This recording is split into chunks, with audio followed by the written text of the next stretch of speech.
For people, sand dunes serve as our frontline defense. They are our best defense against coastal storms. So coupled beach dune systems, when they're big, robust, and healthy, are without a doubt our best protection from storms. So over New Hampshire's 18 miles, approximately 18 miles of coastline, less than 2 miles of that are sand dune habitat, and that's due to a few things. One, because we are a transition zone between sandy beach, barrier beach, and rocky coastline systems. Also because we've lost a lot of it to development.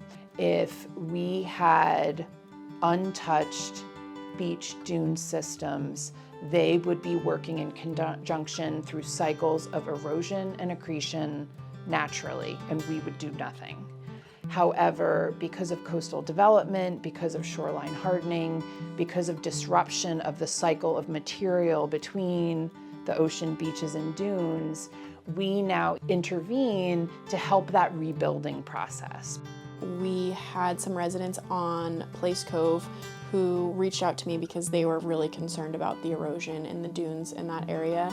And they had previously worked with Sea Grant, so they were the ones that kind of helped me make that connection. Residents have seen a lot of erosion, a lot of sand loss, and the overall concern was about their property's resilience in storms. The entire front of the dune was scoured out, probably 12 feet of it, east to west, and at least 6 feet deep. And the rest of this area was just overrun with water from that storm. Selfishly speaking, this is in my neighborhood. But a lot of the town residents, just in general, wherever you're from in the town of Hampton, love this beach. You know, they view it as their beach. You know, so there's a personal connection to it.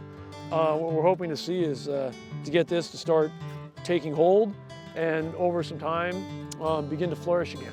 I am always a proponent of finding like the simplest solution to things before going into the realm of like a big engineering project. Dune restoration can serve as maybe a starting point for these larger conversations about how we manage our coastlines into the future. It is a low-cost, approachable, collaborative, community-engaged way to get people involved in making a more resilient shoreline. So the primary species that you see in our sand dunes is American beachgrass, Ammophila breviligulata. That is the primary species we use for restoration as well. The Common Garden started in 2015 with funding from the New Hampshire Coastal Program, and in partnership with New Hampshire State Parks, they are letting us use some land to grow out beachgrass for our restoration purposes. Over time, we started to hear from landowners who had dunes on their property who were interested in restoring dunes and were having a lot of difficulty accessing plans and accessing best practices. We developed a program for landowners to access the resources of the Common Gardens as well for restoring dunes on their property. We have a lot of property owners who live right up on the coast in some of the only dune habitat in the state. Fortunately, we have a good group of people who are committed to keeping that habitat healthy. The people that showed up to this were so ready to go, and the volunteers that Allison and Wells have, just like their roster is so strong and these people are so invested in it. But you know, I want to see this beach flourish for everybody. I am so excited to see people out on a freezing cold day like today in early April that have not a vested interest in this project. They don't live within 4 or 5, 6, 7, 8, 9, 10 miles of us, but they care enough about the fact that this is a resource that we don't want to lose.